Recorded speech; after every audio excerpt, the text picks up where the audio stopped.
ഇരു ടീമുകളും മാറ്റങ്ങളൊന്നും വരുത്താതെ അടുത്ത 45 മിനിറ്റ് ജയം എന്ന ഒറ്റ ലക്ഷ്യത്തോടെ കളത്തിലേക്ക് ഇറങ്ങുന്നു.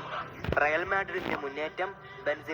ബെൻസിമയുടെ ഡേഞ്ചറസ് ലോ ക്രോസ്, പക്ഷേ അവിടെ കൃത്യമായി യാതൊരു പിഴവും വരുത്താതെ പിക്കെ ബാഴ്സയുടെ രക്ഷകനാകുന്നു.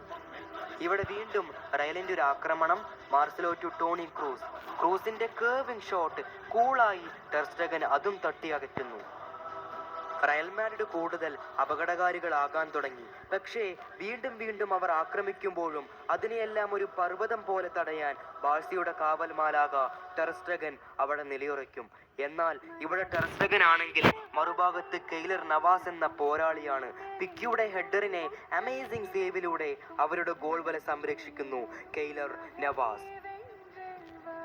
മാർസലോ അഗ്നിച്ചിറകുമായി വിങ്ങുകളിൽ പാറി നടക്കുന്ന മാലാക അദ്ദേഹത്തിന്റെ ക്രോസിനെ വളരെ ഭംഗിപൂർവ്വം ജോർഡി ആൽബ ക്ലിയർ ചെയ്യുന്നു. ഇവിടെ അതിവേഗത്തിലുള്ള അസൻസിയുടെ മുന്നേറ്റം.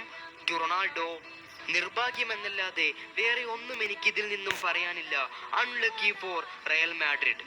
മത്സരം സമനിലയിൽ നിൽക്കെ ഇനിയസ്റ്റയുടെ ഒരു വണ്ടർ പാസ് നേരെ സുവാരസിലേക്ക്. സുവാരസിന്റെ വോളി ഷോട്ട്. എന്നിരുന്നാലും കെയ്ലർ നവാസ് എന്ന പോരാളി പർവ്വതത്തിന് തുല്യമായി കൊണ്ട് ഗോൾ വല കുലുക്കാൻ അനുവദിക്കുന്നില്ല. മത്സരം കൂടുതൽ ആവേശത്തിലാകുന്നു. ബാഴ്സയുടെ മുന്നേറ്റങ്ങളെല്ലാം റയൽ തടഞ്ഞിടുന്നു. അതേപോലെ തന്നെയാണ് റയലിന്റെ അറ്റാക്കുകളെല്ലാം നിഷ്പ്രയാസം ബാഴ്സയും തടഞ്ഞിടുന്നത്. എന്നാൽ ദൈവം റാക്കിട്ടിച്ചെന്ന